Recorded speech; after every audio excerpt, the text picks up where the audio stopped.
Salam sejahtera untuk kita sekalian, Shalom. Assalamualaikum warahmatullahi wabarakatuh. Saat ini saya akan mempresentasikan aksi nyata modul 1.4 Budaya Positif. Bersama dengan saya, Relia Victorina Leu, Sarjana Pendidikan, CGP Angkatan ke-10 Kabupaten Mimika. Berikut profil fasilitator dan pengajar praktik. Fasilitator kita Bapak M. Komarudin, SIP, SPD, MPD, dan pengajar praktik Ibu Afriani Sitanggang, SPD. Latar belakang budaya positif di sekolah. Murid tidak suka peraturan karena selama ini jika mereka melakukan pelanggaran, maka akan mendapatkan hukuman dan cenderung akan mempermalukan dirinya sendiri. Sedangkan ada juga belum meratanya pemahaman akan konsep inti yang membuat penerapan atau pelaksanaan budaya positif masih sangat kurang di lingkungan sekolah. Tujuan dari diseminasi ini adalah meningkatkan pemahaman seluruh stakeholder warga sekolah tentang pentingnya penerapan budaya positif. Terbentuknya motivasi intrinsik pada murid melalui pembuatan keyakinan kelas. Berikut tolak ukur untuk penerapan budaya positif. Yang pertama, terlaksananya diseminasi pemahaman budaya positif di sekolah. Yang kedua, terciptanya keyakinan kelas melalui kesepakatan yang dilakukan wali kelas dan murid. Yang ketiga, seluruh stakeholder atau warga sekolah saling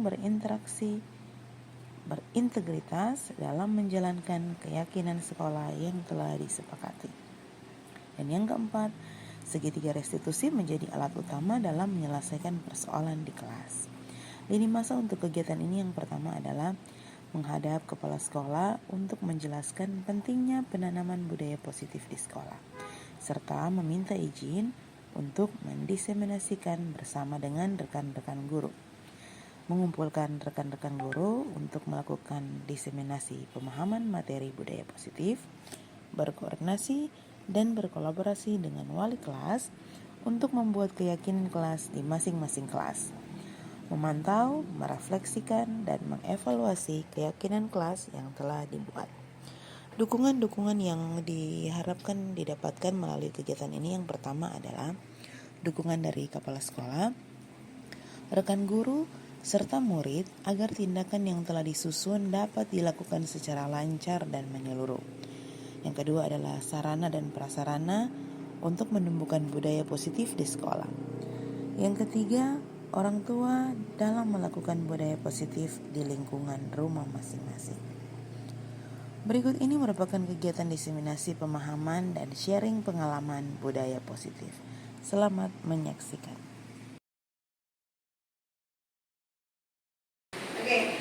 Shalom, selamat siang semua. Bagaimana kabar hari ini? Luar biasa.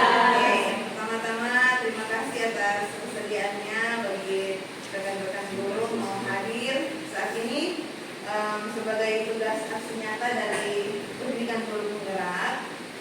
Saya akan membagikan atau diseminasi budaya positif tentang budaya positif di sekolah kita.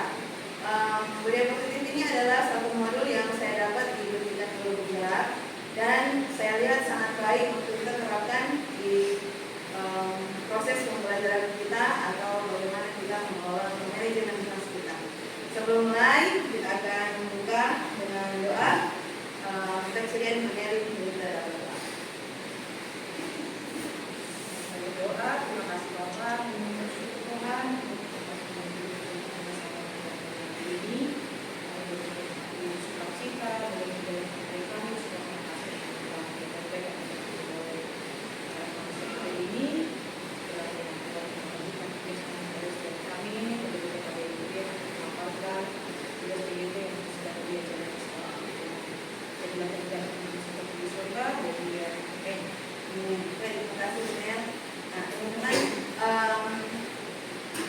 Diseminasi ini artinya membagikan sesuatu hal-hal yang positif kepada rekan-rekan agar supaya materi yang dibagikan itu bisa bermanfaat untuk kita sendiri. Saya langsung saja. Dalam setiap pertemuan kita akan membuat kesepakatan kelas. Ini ada dua contoh kesepakatan kelas yang saya sudah buat. Yang pertama adalah saling menghargai. Saling menghargai di sini berarti ketika saya atau ada rekan-rekan yang nanti ingin bertanya, baiklah kita sama-sama menghargai dengan mendengarkan menjadi pendengar yang baik. Kemudian tepat waktu. Tadi saya bilang kita jam 1 ya. Berarti tadi sudah lewat 2 menit, berarti kesempatan kelas kita ubah sedikit, mungkin mulai jam 1 lewat. Tetapi bisa durasinya 30 menit. Jadi kita harus ini kesepakatan bersama. Jadi kita akan menggunakan waktu kita semaksimal mungkin. Kira-kira ada tidak dari teman-teman sekalian? Kira-kira kesepakatan apa lagi yang bisa kita masukkan untuk pertemuan kita kali ini? Mungkin 2 kah? Selain saling menghargai waktu-waktu, kira-kira apa? Ini kesepakatan maksudnya random, bisa. Kira-kira apa lagi kesepakatan kelas kita ini saat ini? Ada tidak? Aktif. Ya, harus berperan aktif. Berarti selain saya sendiri, rekan-rekan juga bisa memberikan masukan, saran, atau mungkin bertanya. Ada lagi? Ya? Ayo, tidak apa-apa. Selain aktif di kelas, Praktek. oke, praktek berarti harus ada setelah kita mengenal materi. Mungkin tentu kita bisa mempraktekannya. Oke, tidak usah berlama-lama, kita lanjut saja ya. Jadi tujuan dari pertemuan kali ini adalah membagikan praktek baik tentang budaya positif. Nah, terlebih dahulu kita akan mencari tahu pemahaman dan penerapan budaya positif. Nah, untuk konsep utama modul budaya positif, teman-teman boleh lihat. Jadi kita akan mempelajari tentang disiplin positif, kebutuhan dasar manusia, motivasi perilaku manusia, hukum konsekuensi dan restitusi, kemudian keyakinan kelas, sama dengan yang tadi kesepakatan kelas, kemudian 5 posisi kontrol, dan yang terakhir segitiga restitusi. Langsung ya. Menurut teman-teman sendiri dari pemaparan ini, apa arti disiplin? Disiplin menurut teman-teman seperti apa? Kalau di sini katakan disiplin merupakan sikap dan perasaan taat dan patuh. Nah, kalau dari definisi teman-teman sendiri, disiplin itu seperti apa? Dari pemahaman teman-teman, disiplin itu apa sih? Karena kita sering bilang kita harus mendisiplinkan anak. Nah, disiplin itu seperti apa? Ya, teratur ya, bisa. Disiplin bisa juga teratur. Nah, sekarang kalau ditanya, disiplin positif itu adalah, disiplin positif merupakan salah satu cara penerapan disiplin yang bertujuan menumbuhkan kesadaran serta memberdayakan peserta didik tanpa imbalan, penghargaan atau reward, ancaman dan hukuman. Sebagian pendidik, tujuan kita adalah menciptakan peserta didik yang memiliki disiplin sehingga perilaku mengacu pada nilai-nilai kebajikan universal dan memiliki motivasi intrinsik dalam perubahan perilaku yang lebih baik. Mungkin teman-teman bisa refleksi ya, selama 1 semester ini teman-teman sudah pernah tidak menerapkan disiplin positif di kelas? Kalau tadi di sini ada memberdayakan peserta didik tanpa imbalan penghargaan, mungkin teman-teman bisa berefleksi. Selama 1 tahun ini atau mungkin di akhir semester ini, biasanya kita kalau melihat anak-anak, apakah kita bilang kalau misalnya kalian mengerjakan ini, nanti dikasih ini, atau kalau tidak dikerjakan nanti kalian dapat hukuman ini. Nah, apakah itu sudah mengimplementasikan tentang disiplin positif? Kita bisa berefleksi. Kita sambil menerima materi, saya memberikan pembiasan, teman-teman berefleksi tentang diri sendiri. Selanjutnya, tadi disampaikan ada nilai-nilai kewajiban. Kalau kita belajar tentang kurikulum merdeka, kita sudah belajar tentang profil belajar Pancasila dan tentunya keterampilan hidup. Teman-teman belajar pengetahuan, tentunya di situ dibarengi dengan profil belajar Pancasila. Kemudian produknya ada di keterampilan hidup. Nah, di sini diminta nilai kebajikan yang harus ditanamkan pada peserta didik di kelas atau di sekolah adalah disiplin jujur, perilaku iman dan takwa, gotong royong, tanggung jawab, mandiri, saling menghormati, menghargai diri sendiri dan orang lain. Jangan kita selalu minta anak-anak untuk menghargai orang lain tanpa kita lupa mengingatkan menghargai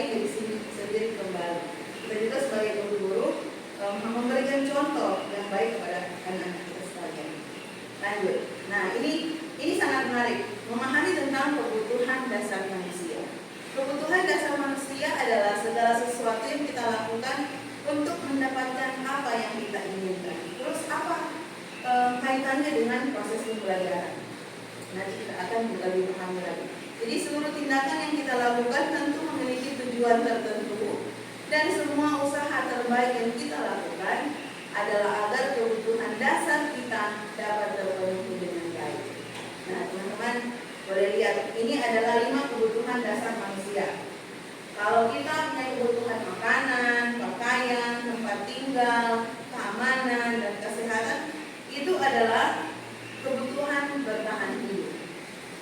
Kemudian, rasa diterima, dipedulikan, berbagi, kerjasama, menjadi bagian dari kelompok, itu adalah kebutuhan kasih sayang dan rasa diterima. Yang ketiga, harga diri, keinginan untuk dianggap, memimpin, berprestasi, diakui dan didengar, itu adalah kebutuhan penguasaan.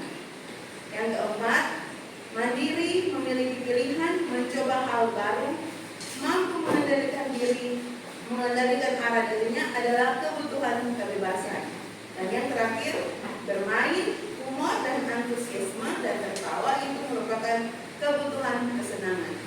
Coba teman-teman refleksi lagi, di kelas pernah tidak menemukan anak-anak murid yang di kelas dia maunya senang aja, tidak mau belajar. Ternyata anak-anak itu secara tidak langsung sebenarnya mereka ingin menyampaikan apa yang menjadi kebutuhan dia. Tetapi kita kadang sebagai guru kita memaksakan apa yang menjadi kebutuhan diri kita sendiri. Pokoknya hari ini kita harus belajar, tetapi kita tidak memahami sebenarnya di kelas juga itu anak-anak punya kebutuhan masing-masing. Lanjut ya. Nah, dari kebutuhan tersebut kita bisa melihat motivasi perilaku manusia. Di sini kalau kita berinteraksi dengan anak-anak, kita bisa melihat bagaimana mereka punya perilaku. Di sini ada 2 motivasi, motivasi intrinsik dan motivasi ekstrinsik. Motivasi intrinsik adalah motivasi untuk menjadi orang yang mereka inginkan dan menghargai diri sendiri dengan nilai-nilai yang mereka percayai. Sedangkan untuk motivasi ekstrinsik ini untuk menghindari ketidaknyamanan dan hukuman. Dan yang kedua untuk mendapatkan imbalan dan penghargaan dari orang lain. Contohnya, misalnya Ibu Mary kasih tugas ke anak-anak. Kita di sini ada 10 murid. Guru kasih tugas yang sama. Ada anak murid kita yang mengerjakan tugas hanya karena ingin diakui, ingin dihargai. Tidak mengerjakan tugas atau dia mengerjakan tugas karena tidak mau dihukum. Bukan kesadaran dari motivasi dari dirinya sendiri. Kalau dia motivasi intrinsik, dia mau mengerjakan tugas berarti itu karena dari kesadarannya dia. Kita bisa melihat di kelas ada anak-anak yang seperti itu. Saya ada beberapa kelas, kalau ngajar mungkin saya bisa bandingkan, ada anak-anak yang merasa ini tanggung jawab saya sebagai murid, tetapi ada juga yang menjadi sebagai dorongan harus mendapat nilai yang baik, bukan berasal dari dirinya sendiri. Lanjut. Nah, di sini teman-teman diharapkan guru-guru berupaya untuk membawa peserta didik dan mendapatkan motivasi intrinsik. Baiklah, kita menghindari hukuman dan pemberian penghargaan berlebihan. Boleh memberikan penghargaan, tapi tidak boleh berlebihan. Kalaupun kita memberikan penghargaan, lebih baik itu berupa pujian, tapi bukan pujian yang terlalu melebih-lebihkan. Nah, di sini agar meminimalisir motivasi intrinsik di dalam diri. Lanjut ya. Kita akan belajar tentang restitusi. Restitusi ini berhubungan dengan hukuman, konsekuensi. Hukuman dan konsekuensi dan restitusi. Kita sudah tahu restitusi itu ciri-ciri seperti apa. Restitusi ini menguatkan dan fokus pada solusi. Yang kedua adalah fokus pada karakter bukan pada tindakan. Yang ketiga bukan menebus kesalahan, tetapi belajar dari kesalahan. Yang keempat, mencari kebutuhan dasar tindakan. Yang kelima, tawaran bukan paksaan. Dan yang keenam, memperbaiki hukuman. Dan yang ketujuh, menuntun untuk melihat ke dalam diri. Nah, teman-teman, kita belajar tentang hukuman dan konsekuensi. Kalau dulu teman-teman lebih banyak memberikan hukuman atau menawarkan konsekuensi kepada anak-anak. Di sini kalau hukuman kita tahu bersama, hukuman itu tidak terencana, kadang tiba-tiba. Hukuman juga itu kadang yang membuatnya itu hanya satu orang. Hukuman bersifat satu arah, selalu hanya dari guru, tidak pernah mau melibatkan anak. Dan hukuman itu berupa hukuman secara fisik dan psikis. Kita bisa berefleksi bersama-sama. Kemudian untuk konsekuensi, kalau konsekuensi berarti ini ada saling bertukar pikiran antara guru dengan murid. Misalnya saya bertanya ke Bu Junior, jadi kalau misalnya hari ini Bu Junior misalnya tidak selesaikan ini, konsekuensinya apa? Berarti ada timbal balik ya. Kemudian kalau konsekuensi itu murid tetap dibuat tidak nyaman karena ujung-ujungnya semua kesalahan atau dampak akan ada pada konsekuensinya, bukan pada guru tetapi tetap kepada murid. Dan di situ kalau misalnya konsekuensi, guru itu bersikap sebagai monitor atau pemantau. Guru selalu memantau. Jadi kita bisa refleksi, saya ini tipe-tipe yang seperti apa, bagaimana membicarakan budaya yang positif dengan tipe-tipe saya. Ini masih menarik teman-teman, nanti kita temukan lagi hal yang baru. Lanjut. Restitusi di sini adalah sebuah proses menciptakan kondisi bagi murid untuk memperbaiki kesalahan. Kemudian di sini restitusi merupakan sebuah proses kolaboratif yang mengajarkan murid untuk mencari solusi sendiri. Jadi guru bukan memberi solusi, tetapi harusnya solusi itu berasal dari murid tersebut. Karena apa? Kejadian yang terjadi itu berasal dari dia, sehingga harusnya dia tahu bagaimana menyelesaikan masalah. Selama ini kita terbiasa, oh solusinya itu dari guru, jadi seperti apa? Padahal kita kurang menggali bagaimana anak-anak bisa menemukan solusi tersebut. Nah, ini menarik teman-teman. Kita akan mengetahui kita berada di posisi kontrol yang mana. Posisi kontrol guru. Yang pertama, tipe posisi guru yang menghukum. Nah, kemudian yang kedua adalah tipe guru yang sering membuat merasa bersalah kepada anak-anak. Yang ketiga, guru yang posisinya sebagai teman. Yang keempat, guru yang posisinya sebagai pemantau. Dan yang kelima adalah guru yang posisinya sebagai manajer. Perbedaannya di mana? Tadi teman-teman sekalian. Guru sebagai manajer dulu ya. Guru yang sebagai posisinya sebagai manajer adalah guru yang berbuat sesuatu bersama murid, mempersilahkan murid mempertanggungjawabkan perilakunya dan mendukung murid agar dapat menemukan solusi masalah tersebut. Posisi manajer ini mengacu pada restitusi tadi yang dapat menjadikan murid juga sebagai manajer pada dirinya sendiri. Jadi bukan murid yang mengatur gurunya, tapi dia bisa mengatur diri sendiri sehingga tercipta identitas positif atau berhasilnya pada diri murid tersebut. Lanjut. Nah ini kita lihat satu kasus ya, bagaimana menerapkan 5 posisi kontrol.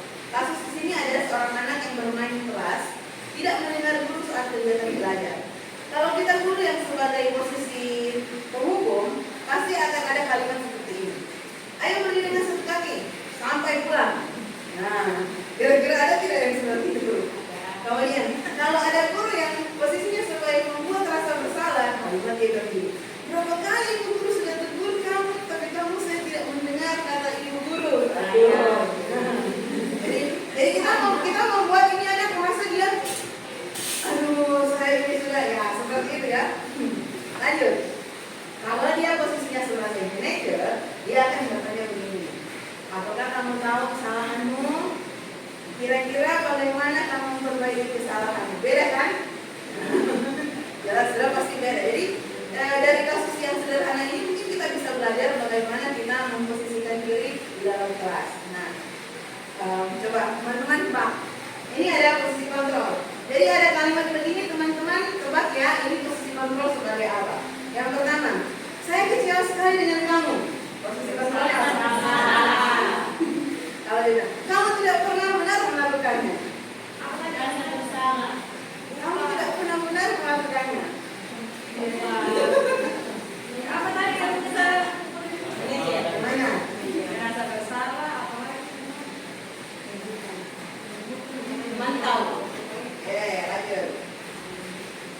Apa rencanamu? Lanjut. Ayolah, lakukan dari bawah. Yang terakhir, kamu tidak pernah mendapatkan nilai jika tidak mengerjakan tugas. Hah? Kamu tidak pernah. Apa? Pertama saja masalah. Yang pertama mengukur. Oke, mari kita cek jawabannya. Jadi kalau dia bilang saya kecil sekali dengan kamu, itu sudah jelas membuat rasa bersalah. Kamu tidak pernah benar melakukannya. Hukum. Apa rencanamu untuk menyelesaikan semua ini? Ya, itu adalah manajer. Ayo lakukan dari bapak itu posisi sebagai teman. Dan yang terakhir, kamu tidak pernah mendapatkan nilai jika tidak mengerjakan tugas. Itu adalah posisi mantau. Nah, kalau teman-teman sendiri kira-kira ada di posisi apa ya sekarang?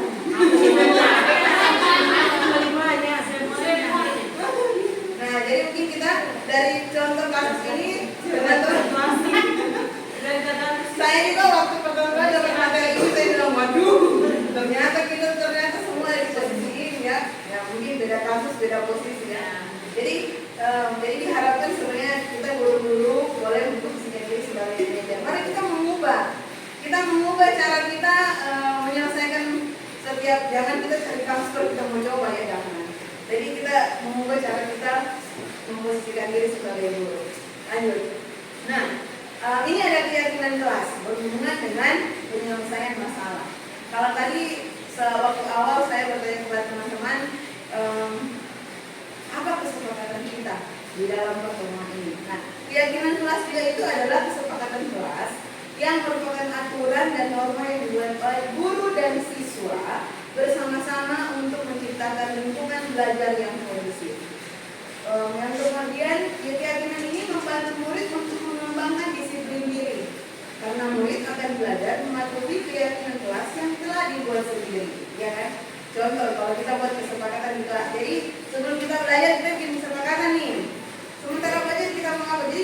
Jadi kita kalau mendengar semua ide dari anak-anak, apa yang mereka usulkan tidak mungkin akan mereka langgar. Mungkin ada beberapa, tapi itulah gunanya mengingatkan kembali. Ingat kan keyakinan kelas kita apa? Harusnya gini ya. Misalnya yang mau ke kamar mandi, dia pasti akan minta izin. Ada kan yang tiba-tiba langsung mandi. Nanti panggil dia, ingat tidak keyakinan kelas tadi harus apa? Mungkin itu gambaran ya. Mungkin teman-teman nanti boleh baca, cari-cari artikel tentang keyakinan kelas. Nah, bagaimana membuat keyakinan kelas? Keyakinan kelas ini bersifat abstrak, kayak tadi bebas, random. Teman-teman boleh sampaikan apa saja, misalnya. Misalnya harus ini, tidak boleh pegang handphone, main handphone di kelas. Misalnya kalau di kelas besar. Misalnya tadi bilang buat pertanyaan yang umum, yang artinya bebas ya. Kemudian dibuat dalam pernyataan positif. Kalimatnya tidak boleh negatif, misalnya tidak boleh jangan menggunakan handphone. Harusnya apa kalau kalimatnya jangan menggunakan handphone? Kalimat positifnya kalau kalimat positif dari jangan menggunakan handphone,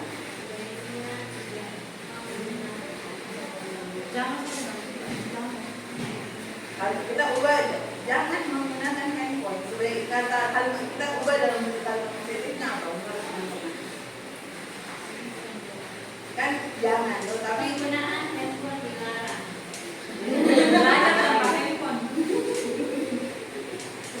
boleh kan itu kalimatnya diubah, misalnya begini, gunakan handphone di waktu istirahat, gunakan handphone di waktu istirahat. Kemudian kalau keyakinan kelas itu dibuat sedikit supaya anak-anak gampang ingat, tidak usah dari 15 sampai 20, namanya sudah akurat itu. Lanjut, kemudian disesuaikan dengan kondisi kelas sehingga mudah diterapkan. Jangan bikin keyakinan kelas yang sulit, akhirnya anak-anak seperti jadi takut, tidak mau bergerak, tidak mau berekspresi. Kemudian yang keenam, peserta didik dilibatkan dalam membuat keyakinan kelas. adalah jadi kan teman-teman kalau mau terapkan ke depannya kan bikin aturan di kelas ini kan, teman-teman boleh kasih apa post-it yang kertas-kertas, minta mereka kita mau keyakinan kelas tapi mungkin jabatan nanti tulis kalian itu mau apa, baru nanti minta mereka tempelkan, baru kita identifikasi kira-kira mana ya yang bisa kita lakukan, dan itu kita bisa pakai selama kita proses belajar, bisa 1 tahun, bisa 1 semester, yang penting itu konsisten kita lakukan. Oke, ini contoh keyakinan kelas. Misalnya ini kalau besok-besok saya membuat ini akan kalau bisa ditempel supaya, tapi kita buat kesepakatan dulu ya baru ditempel. Yang pertama, saling menghargai, tepat waktu dan aktif di kelas, mengerjakan tugas tepat waktu, menjaga dan meletakkan benda sesuai pada tempatnya, kemudian meminta izin jika ingin keluar dari kelas. Ini yang sederhana saja, teman-teman sendiri bisa praktekkan ini. Bukan hanya berkualitas ya, teman-teman terus juga bisa menerapkan ini setiap kali jam pembelajaran teman-teman. Oke, kita masuk pada bagian terakhir. Ini yang terakhir adalah segitiga restitusi. Nah, ini segitiga restitusi ini adalah suatu proses dialog yang dijalankan oleh guru agar dapat menghasilkan murid yang mandiri dan bertanggung jawab. 3 tahapan itu adalah validasi tindakan yang salah, menanyakan keyakinan kelas, dan yang terakhir menstabilkan identitas.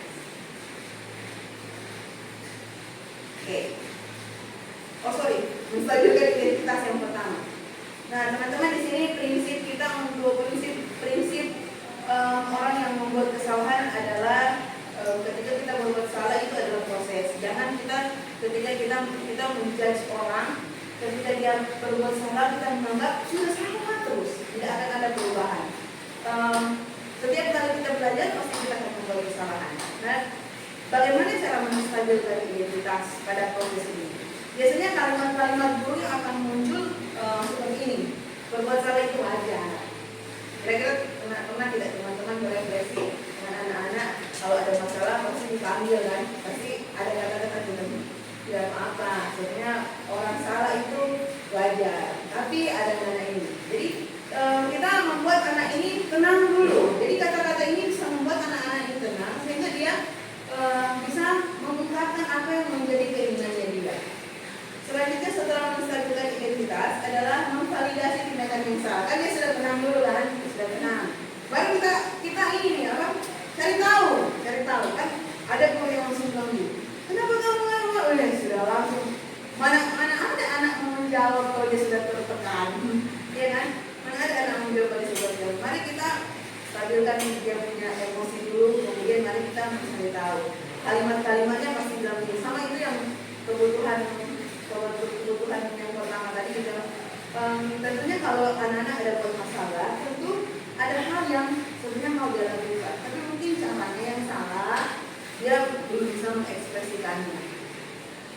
Prinsip setiap perilaku berupaya untuk memenuhi suatu kebutuhan tertentu. Mungkin dia membutuhkan sesuatu, tetapi caranya salah. Nah, kita bisa menggunakan kalimat-kalimat ini.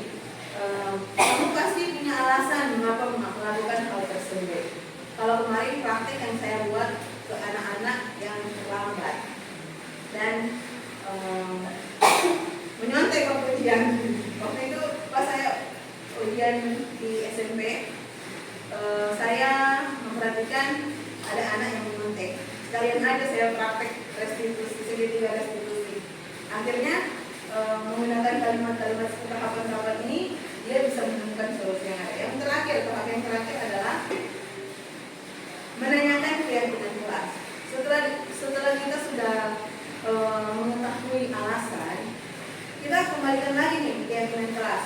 Biasanya keyakinan kelas ini bisa keyakinan kelas atau kalau misalnya anak terlambat itu kan keyakinan sekolah ya. Keyakinan sekolah ini sama kayak aturan sebenarnya. Tapi kalau aturan kan biasanya itu hanya berpihak ke sekolah. Tapi kalau keyakinan berarti itu sudah kesepakatan. Kita bisa bertanya, masih ingat tidak apa keyakinan kelas? Oh, teacher minta maaf, keyakinan kelas itu kita tidak boleh dengan terlambat. Atau teacher kita keyakinan kelas tidak boleh menyontek. Nah, di sini kita memberikan prinsip teori bahwa pada dasarnya kita termotivasi secara intrinsik. Kembali lagi ke materi awal. tidak boleh memaksakan, tetapi kita mengembalikan semua ke kesepakatan atau ke keyakinan. Nah, teman-teman sedikit sharing yang kemarin bagaimana kita menerapkan segitiga restitusi ini. Yang pertama, saya dapat satu siswa yang terlambat. Kemudian saya bertanya, saya melakukan validasi, saya melakukan menstabilkan identitas, menanyakan bahwa misalnya itu orang terlambat sebenarnya tidak masalah, tetapi ibu mau cari kamu terlambat alasannya apa? Kemudian dia menjawab, Bu, saya terlambat karena jemputan saya terlambat lagi. Nah, ternyata akhirnya kan kita sudah dapat nih, sudah dapat alasan. Baru kita tanyakan balik lagi, kira-kira ada tidak solusi? Bukan guru yang memberikan solusi ya, kira-kira ada tidak solusi? Ada, Bu, sebenarnya kalau misalnya yang antar ibu saya datang lebih awal, saya datang lebih cepat. Nah, kira-kira solusi itu ada tidak orang-orang di rumah yang mendukung untuk sehingga solusi itu bisa terlaksana? Oh, ada, orang tua, mama, papa. Caranya seperti apa? Ya, mama telepon ya yang menjemput saya supaya datang lebih cepat dan saya sudah siap. Sebenarnya anak-anak bisa menemukan solusi, tapi kadang-kadang mereka terbatas karena kita kurang menggali informasi dari mereka. Mungkin juga orang tua di rumah seperti itu. Ketika ada masalah anak-anak apa di rumah, tapi orang tua belum tahu cara bagaimana menggali informasi. Mungkin dari segitiga restitusi ini, teman-teman juga kalau misalnya ada masalah di kelas, ada kendala, ada misalnya anak-anak bertengkar, kita jangan memposisikan diri sebagai guru yang menghukum ya. Mari kita memposisikan diri sebagai guru, posisi guru sebagai manajer. Kita menggali informasi dan mencoba meminta anak-anak untuk menemukan solusi dari permasalahan mereka. Yang terakhir, dalam penerapan disiplin positif ini, guru memiliki kepribadian dan sosial yang baik. Guru mampu merefleksikan diri dalam posisi kontrol sebagai manajer yang menuntut peserta didik untuk menjadi insan mandiri, merdeka, dan bertanggung jawab. Oke, mungkin sekian dari saya untuk berbagi sharing. Mungkin kedepannya teman-teman masuk ke pelajaran yang baru, mungkin boleh praktekkan dalam kelas ini sebagai manajemen kelas. Nanti kalau ada sharing-sharing lain yang berkualitas, tentu saya akan berbagi kepada teman-teman. Oke, terima kasih. Halo, selamat pagi. Saya Nelly, guru di SD Sekolah Kristen Kalam Kudus Timika.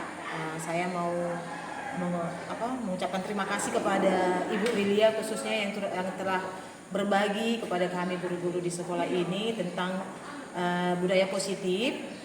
Ada banyak hal yang saya pribadi temukan dalam pembahasan tersebut, di mana ketika saya mengajar masih banyak hal yang walaupun sudah berusaha semaksimal mungkin, yang saya pikir itu sudah hal baik, tetapi ternyata masih ada banyak hal baik lagi yang harus saya perbaiki untuk semester depan tentang budaya positif ini. Terima kasih untuk Ibu Lilia khususnya, ilmunya sangat luar biasa. Semoga kedepannya semakin luar biasa lagi. Semangat CGP Papua.